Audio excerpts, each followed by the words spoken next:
It's October. God, another month just flown right by. And this is the last day I'm officially going to be at Halloween Horror Nights 25.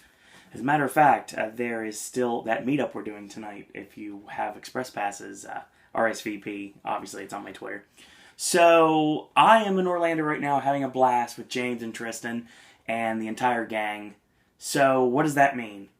It's October, so could we be going into another theme that AJ loves so much? I guess you'll have to wait and see. But in the meantime, it is Sunday, which means it's time for Verses, and we're going to do a little witchcraft here. We're going to find out what happens when Suspiria battles the craft. AJ, take it away. Alright. So yes, there is clearly a witchy theme this time around. Yep. Which it fits the month. I guess if you haven't seen Suspiria, that's probably a bit of a spoiler, but I think it's pretty well known among masses now that Suspiria is a fucking witch movie. Yeah. What a great way to put it. You just told me that you hadn't seen it. Were you aware? Yeah. Okay. So I guess we'll start with Suspiria, which is it's Dario Argento's definitely most popular movie, and it's the only other one that I would say comes close to it for me personally is The Bird with the Crystal Plumage. I think that movie's really awesome. But yeah, I think Suspiria being definitely one of his better ones is probably how it gained popularity so well.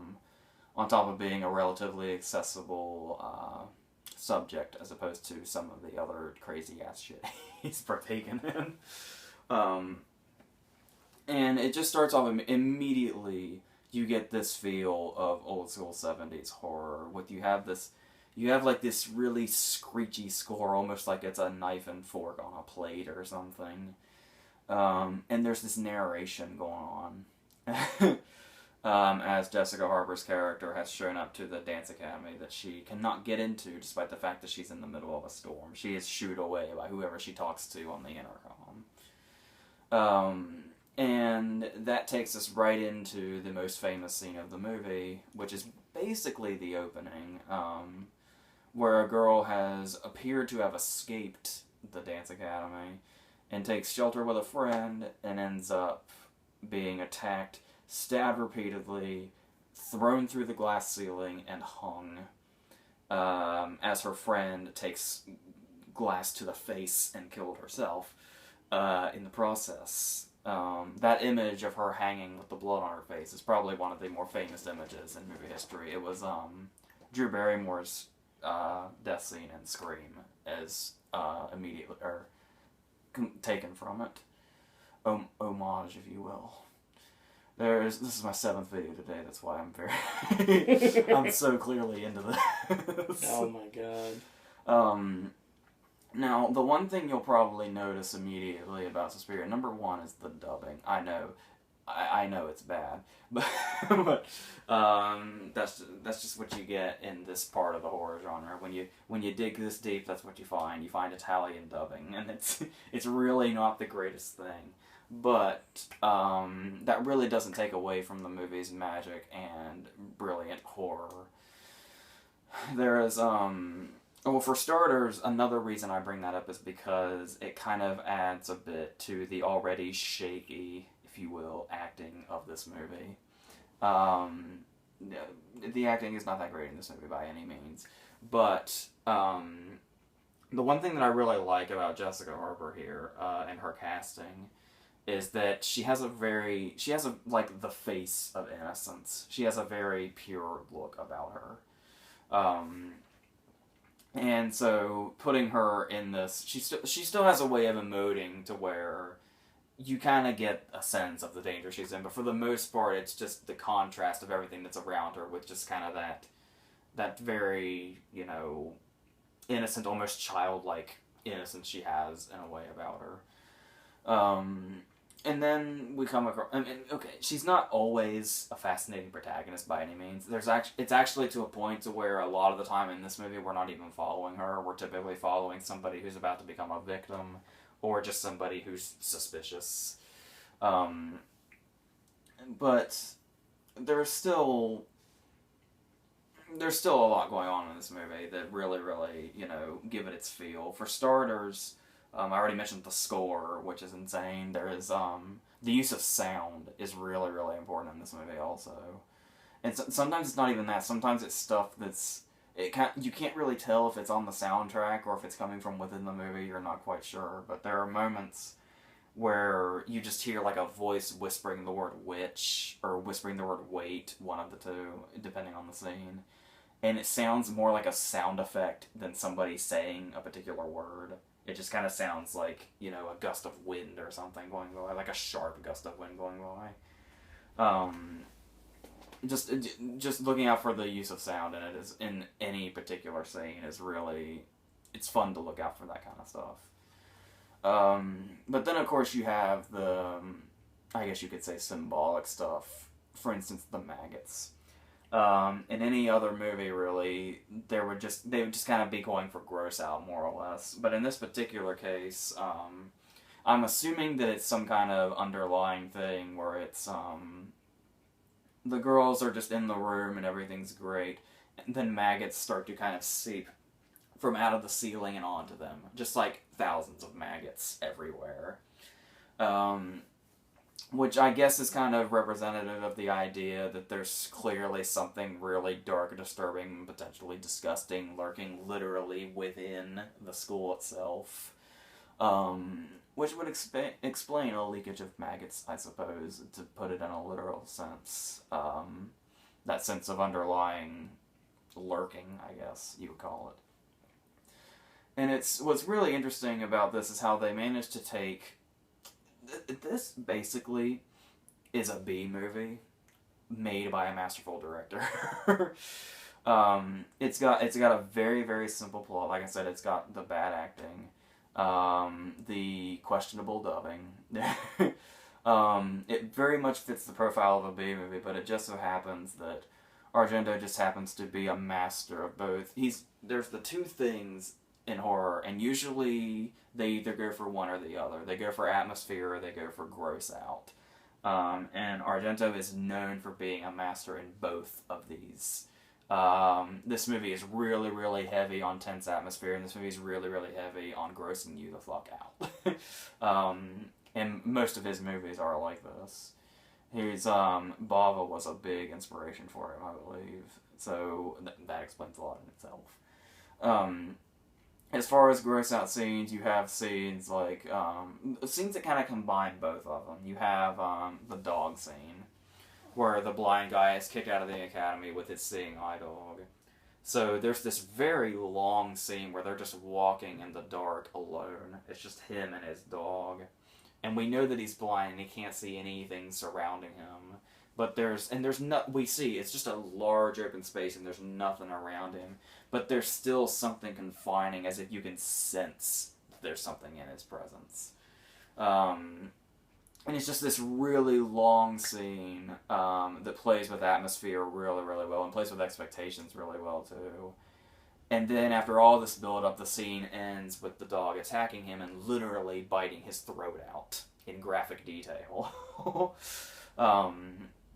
So it's one of those things where it's a lot of build-up for something and the payoff is something suggested and unseen.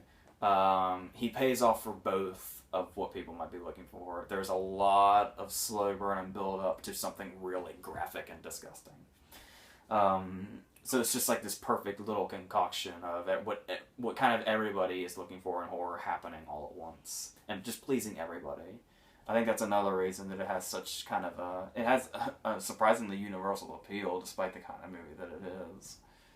But then you have stuff that's just plain creepy without the gross out factor, like the scene when they're after the maggots have come down and they've all had to relocate to sleep, and the scene is entirely red from this light, and from behind the sheet is the director who's not supposed to be here. And the girl recognizes her because of her snore, and it's this scene where they just kind of really build it up as they're talking about it and whispering about it, and it's zooming in, and we can just see this figure in the background, and it's really, really tense as the scene goes on, because you don't really know if something big is going to happen or if it's just this really long build-up scene. But it's very, very creepy and kind of tone-setting, and it's always been one of my favorite scenes of the movie. It was always one of the ones that really stuck out to me. And is okay. If there's one problem the movie has, I think it would be the fact that the ending is probably a bit rushed. Like they kind of throw an explanation at us, and then they just kind of say, "This is what you have to do." She does that. The building burns down, and she runs away, and the credits just start rolling. It all happens very quickly once we kind of reach that area after a lot of build up, but they still manage to even do that scene a bit effectively, even if it's a little bit in a hurry, it seems. But it's still fine the way they handle it. That's more the gross out factor when we see what she looks like. There's one scene I forgot to mention where we see we don't just see somebody being stabbed in the chest. We see them stabbed, and then we get a close up of their chest open in this area, and we actually see them get literally stabbed in the heart. This is all in close up too. It's worth noting, by the way, this movie was originally rated X back when that still existed. Yeah, that's what I heard. There's that. I believe it just goes unrated now. I think there's like an R-rated version that's probably slightly trimmed down, but I think for the most part it goes without. So yeah, there's a reason definitely why it has the reputation that it has. Like I said, it's pretty much everything a lot of people look for in horror, just all gloriously blended in here together by a master of the genre. And yeah. Now, as far as the craft is concerned, we're going on a totally different area, because with Suspiria we have old school 70s horror by a director who's, you just have to put his last name on it and everybody knows what they're in for. The Craft is very much of its time. It came out in 1996. It's a very 90s movie. Mm-hmm. And there's a lot you can compare it to. Movies that have come out since then. Like, if I didn't want to talk about Suspiria, I think the equivalent to it really is The Covenant. Yeah. Which a lot of people don't really care for, but I kind of get a kick out of it. I've also heard Chronicle compared to this, interestingly enough. It does make sense, because it's they discover they have powers and one of them goes crazy and they have to, one kind of becomes a villain and the other three have to stop it and all that. But this one does some interesting things with this. Good year for Nev Campbell too. This year Scream came out. Oh yeah, we'll get into that, don't worry. Because somebody else is in this too. I don't know if you remember or not. Now another thing is, I love how they're referred to as the Bitches of Eastwick. It's almost like it was like a title they wanted to go with that they couldn't for various reasons. But they should release like a special edition DVD and actually release it under that title. That'd be cool. So yes, there's actually, we start off with 3 of them. Furriza Balk, Nev Campbell, and Rachel True, and then we're introduced to the new girl who is Robin Tooney, it's very interesting. This was the year after Empire Records. Mm-hmm. And in this movie, Robin Tooney plays a girl who tried to kill herself by cutting her wrists. And who is she in Empire Records? It's like she just walked right off one set and onto another. She's actually wearing a wig in this movie because she still had her head shaved from Empire Records. So when you know that, it's really obvious too, because her hair's very bigger than it probably should be. True. Now the thing about it is, we see them trying to do a ritual in the first scene, the 3 of them before they meet her. And then it's the moment when she's in the classroom and she's using her powers to drill the pencil into the desk, and Nev Campbell sees this and she's like, oh my god, she's the one. That's kind of one thing I guess a lot of people don't tend to realize for some reason is, apparently this was a lot more put forward in original drafts of the script and stuff like that. I don't know if there's a cut of the movie or not with it, but what we're supposed to assume is, you'll notice that we never really see them accomplish anything in regards to witchcraft before Robin Tooney shows up. It's just them trying to do rituals, and we don't really see the outcome, or if there even is an outcome. But apparently what it is Robin Tunney's character is the only one with powers, and they just manage to, by kind of being in a circle with her, can leech off of her powers. So they never really... It's always seen as they were a group of witches that kind of brought her into their group, but in actuality, they never really had their powers until she came in, and they're just kind of leeching them off of her. So it's interesting to see it from that perspective when you grow so accustomed to thinking it's the other way around. But another interesting thing I like that they do is it's another thing that kind of makes that obvious too is that they never really have taken the opportunity to use their powers until now, because all of them are kind of a tortured outcast in one way or another, because there's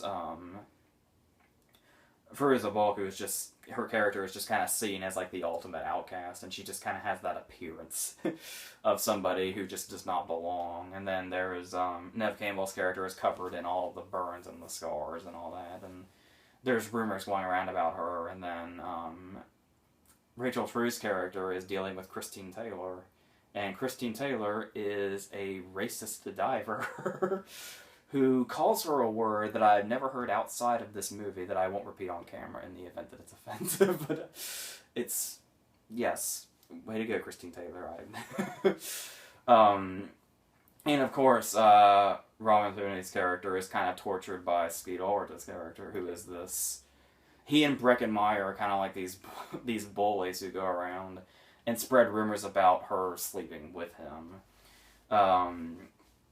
So they all use their powers in different ways to get back. She uses hers to make Skeet Ulrich her bitch and carry her books for her and just make him really, fall in love with her. There's the moment where Rachel True... For her, it was... Who was it? Was it Robin Tunney that cast the spell on Christine Taylor? I can't remember now. Somebody cast a spell on Christine Taylor on behalf of Rachel True that makes all of her hair fall out, and she's hideous and a broken human being. Neve Campbell gets her scars removed and all of that. But the issue here is that Firuza Balk's character cannot get the same thing. She's kind of still stuck in her dead-end trailer trash lifestyle. So once she has the power to be able to do things like this, she's not as unambitious about it as her fellow witches are. And basically becomes the more hostile, eventually villainous one. Now, one thing, yes, you were talking about this, by the way.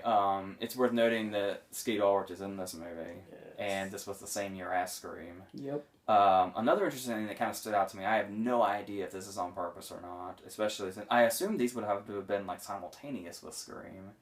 They would have had to have been, so I don't think it would have been intentional even if they wanted it to be. But another Wes Craven connection. There is a moment, the moment in the bedroom right before Firuza Balk kills Skeet Ulrich's character.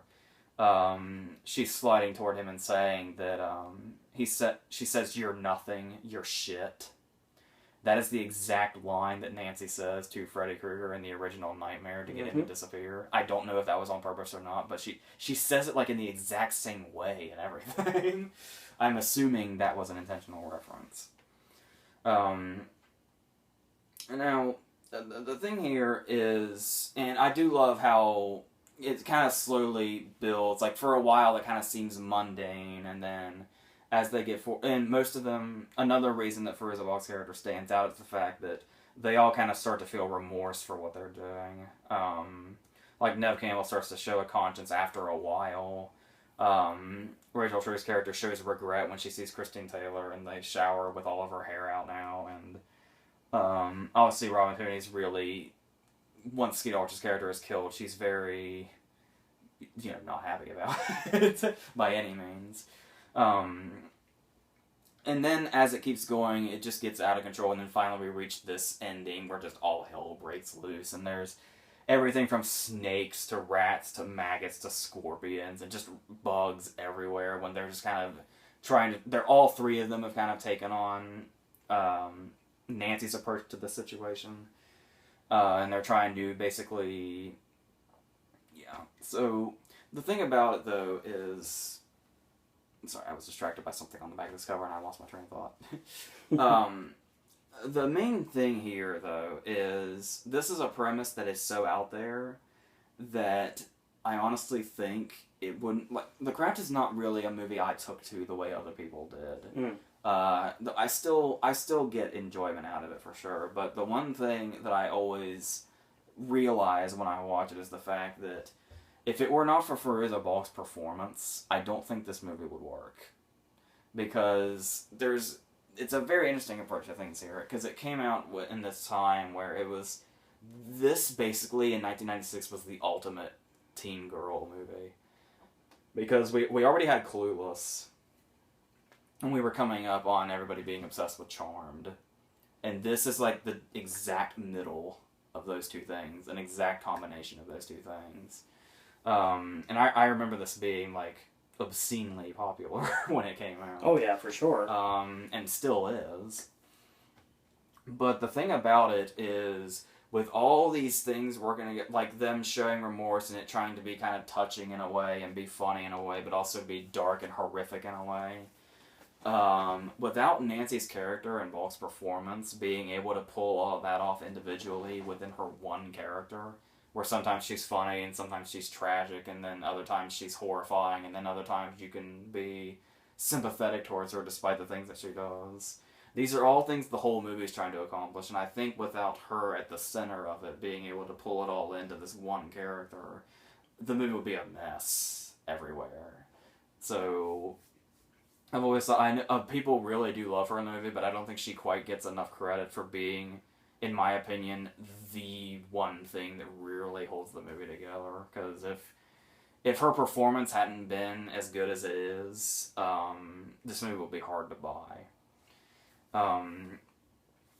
Because she is, especially when she just goes all out crazy ass, and she's fully aware of the tone this movie is going for, and manages to somehow get all of them within this one portrayal of this one person. So I've always really, really admired her work in this. So, and it's really, really what holds the movie together for sure. What I think, anyway. So, yeah. Having said that, of course, I would go with Suspiria. It's one of the ultimate horror movie masterpieces, really. But like I said, I do like The Craft for what it is, but I never quite took to it as much as other people did. But, you know, it's still a fun movie to watch and talk about and all that other stuff. So, alright. I think that's it. That's what we've done, and that ends another edition of Versus. Next week, will we go into the horror theme? I guess you'll have to wait till next week to find out. So, AJ's Movie Reviews returns to normal next week. We're going to be discussing anything that we've been watching for the last, 2 or 3 days. So, we're going to take that and watch movies. So, hopefully my schedule will cooperate with this plan. We'll see. Nowadays, who knows? So, that being said, I want to thank you guys and girls out there for watching and joining us tonight. Continue to watch Pop. Continue to enjoy the content here on this channel. And if you want to RSVP for the meetup tonight, just go to Facebook. There's a link on my Twitter. So, that being said, thank you guys and girls out there for watching. And AJ, any parting words?